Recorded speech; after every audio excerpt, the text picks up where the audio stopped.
Once again, I'm so happy to be here. And this morning, it is another privilege for me to speak about the gap filling. Last time, I was talking about the gap filling, and also I have given you different kinds of rules to fill the gaps. So, in this time, also, let's see one more structure. What should be there when there is a gap after the possessive? পজিটিভের পরে যদি শূন্যস্থান থাকে আমরা সেখানে কি ব্যবহার করতে পারি সেই বিষয়ে এখানে লেখা আছে।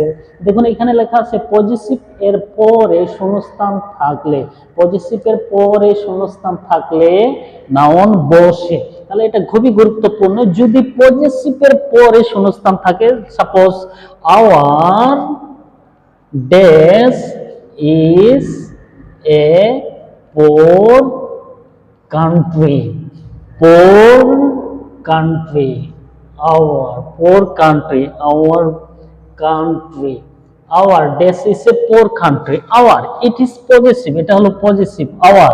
তাহলে আমি দেখতে পারি our বাংলাদেশ, এটা হলো noun, R Bangladesh is a poor country, like this। যদি পজিটিভের পরে শূন্যস্থান থাকে আমরা ডেফিনেটলি ওখানে কি ব্যবহার করব, আমরা নাউন ব্যবহার করব। যেমন আমি বলি I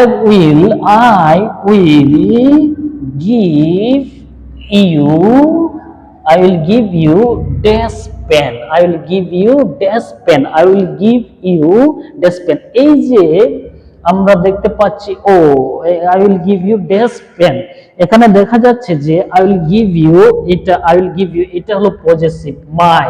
তাহলে এই মায়ের পরে যদি শূন্যস্থান থাকে, এই মায়ের পরে যদি শূন্যস্থান থাকে তাহলে সেখানে ডেফিনেটলি কি বসবে, নাউন বসবে।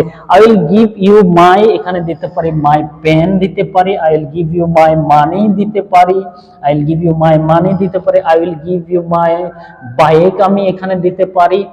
যে মানে যে কোনো একটা নাউন আমরা ব্যবহার করলে কিন্তু সেন্টেন্সটি অর্থবোধক হয়ে যাবে। সো ডিয়ার ফ্রেন্ডস, আমরা অবশ্যই মনে রাখবো যদি পজিটিভের পরে শূন্যস্থান থাকে তাহলে অবশ্যই আমরা কি ব্যবহার করব, সেখানে নাউন ব্যবহার করব। সো আমাদেরকে অবশ্যই জানতে হবে পজিটিভ গুলো কি কি হতে পারে। যেমন পজিটিভ গুলো হতে পারে আমরা দেখি যে এখানে যেমন রয়েছে মাই রয়েছে পজিটিভ, তারপরে আওয়ার রয়েছে পজিটিভ, তারপরে ইও রয়েছে পজিটিভ, যেমন আবার হিস রয়েছে পজেসিভ, আবার হারও রয়েছে, এগুলো হলো পজেসিভ, আবার দেয়ার এগুলো রয়েছে পজেসিভ। এগুলো হলো কিন্তু পজেসিভ। এই পজেসিভের পরে যেখানে শূন্যস্থান থাকুক না কেন আমরা অবশ্যই মনে রাখবো সাধারণত কি বসে, সাধারণত ভাবে বসবে হলো নাউন। এটা হলো সাধারণ একটা নিয়ম। যদি পজেসিভের পরে যদি শূন্যস্থান থাকে বা কোনো নামের পরে যদি এখানে অ্যাপোস্ট্রফি এস থাকে, কোনো নামের পরে যদি অ্যাপোস্ট্রফি এস থাকে সেটাও কিন্তু পজেসিভের রূপ নেই। তো এগুলোর পরে যদি কোনো শূন্যস্থান থাকে তাহলে সাধারণত সেখানে নাউন বসে।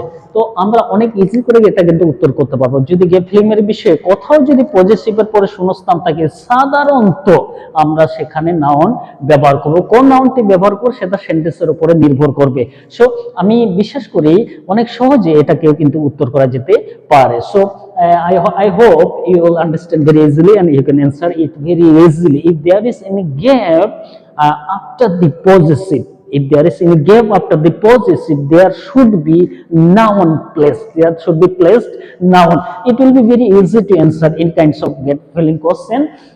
সো আমি বলতে চাই যদি এরকম কোনো প্রশ্ন থাকে, এগুলা গ্যাপ ফিলিং এর বিষয়ে আমি কথা বলছি যেহেতু, তাহলে গ্যাপ ফিলিং হলো এরকম সেন্টেন্স গুলো আমরা কোথায় কোথায় শূন্যস্থান হলে কোন কোন শব্দ আমরা ব্যবহার করব, এটা অনেক ইজি করে আমরা উত্তর করতে পারবো। সো যদি এরকম পজিটিভের পরে যদি শূন্যস্থান থাকে, আবারও বলছি সেখানে সাধারণত নাউন বসে।